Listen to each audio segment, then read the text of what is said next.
Hello and welcome from Trend Signal for our review of the data and events the week beginning the 14th of December, the penultimate week before Christmas, certainly the last full week before Christmas, and it's decision week, or Fed decision week to be more exact, a defining week for the markets, as we've been waiting all year, if not longer, for the Fed to, or the Federal Reserve to make up its mind. But there's a lot going on. Let's just give an explanation of the lead up to Wednesday's data. Equities on Monday morning recovering a little bit following the falls in the Far East, which did start to recover modestly in late trading anyway. Shanghai was up 2.5% on the back of further devaluation of the renminbi. The renminbi actually fell to a four-year low against the dollar on Monday night, Sunday night, Monday morning, on its first day of onshore trading. That's since the People's Bank of China said it would measure the exchange rate against a broader basket of currencies and not just the US dollar. Obviously, emerging markets will be eyeing the depreciation in the renminbi because the depreciation obviously makes emerging markets goods less competitive in China. Last week, bit of a nightmare for equities, fretting over continued fall in the oil price.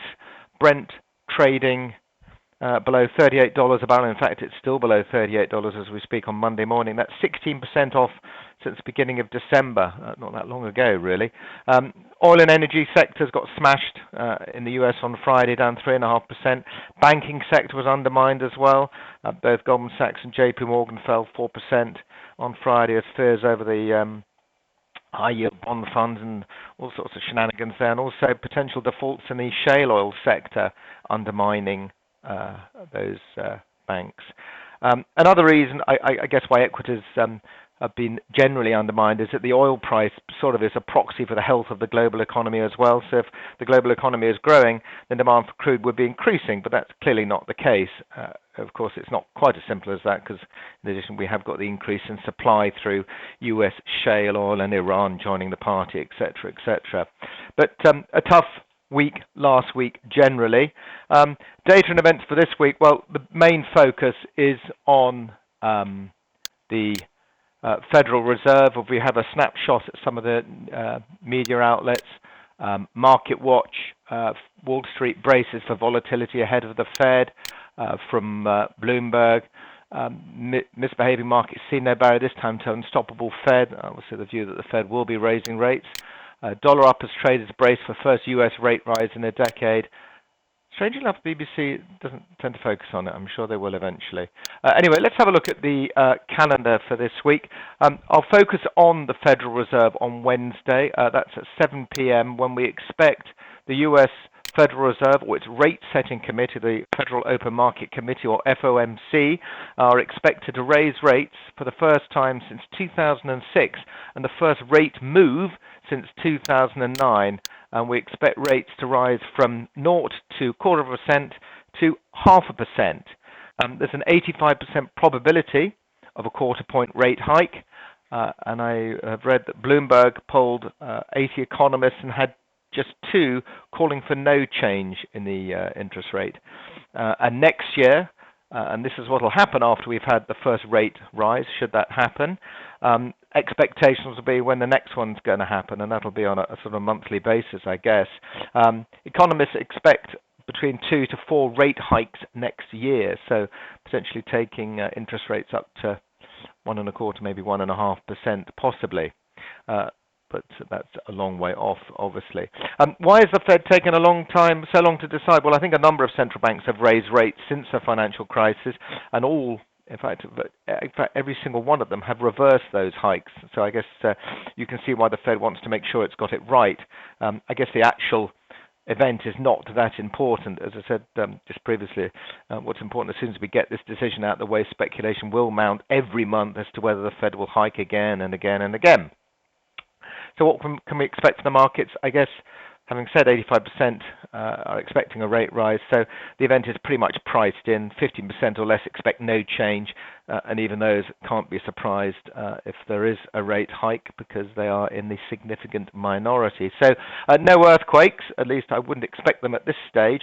However, it depends on the accompanying FOMC statement and press conference half an hour after the event, which could give us the volatility as traders attempt to garner some sort of guidance on any future rate rises.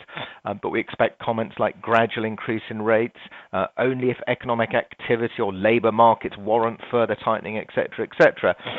Dollar longs have been paired a lot over the last 8 days, certainly against the euro. So it's possible we could see a bit of a rebound in the dollar, certainly against the euro.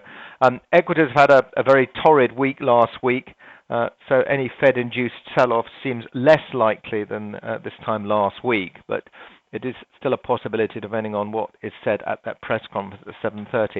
Okay, let's have a look at the rest of the data. That's putting the Fed out the way for the time being. Mario Draghi is talking on Monday morning. By the time this has been read, obviously, this event will have passed for most people. On Tuesday, we have inflation data out of the UK and the US, 9:30 for the UK.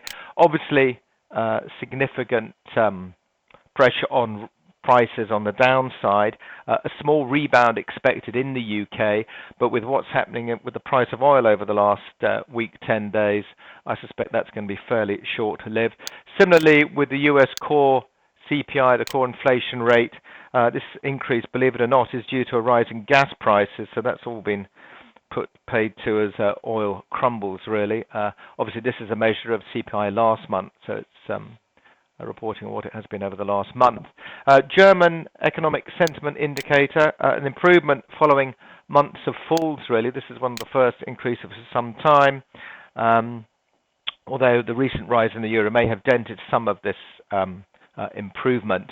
Obviously, a stronger euro reduces the competitiveness of the German industrial machine when exported into the likes of the US and the UK as well, euro sterling. That rebounded significantly as well following the ECB.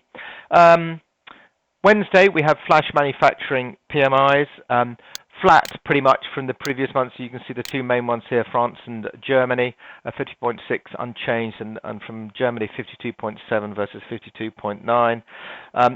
Pretty much irrelevant. I know that sounds very dismissive, but in the context of the Fed decision later on in the evening, I think that's the way the market will judge that.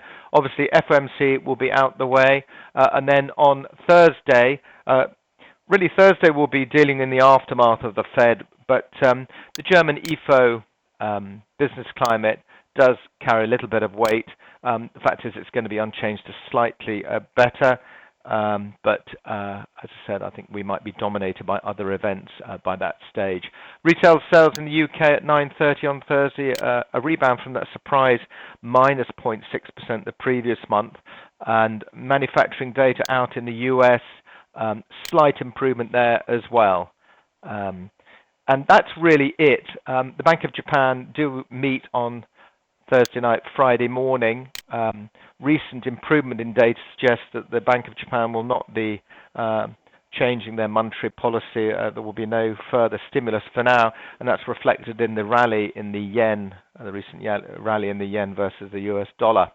Anyway, all braced for the news on Wednesday. It's the main focus of the markets this week, and certainly it's a pivotal move, something that's been talked about for the whole year.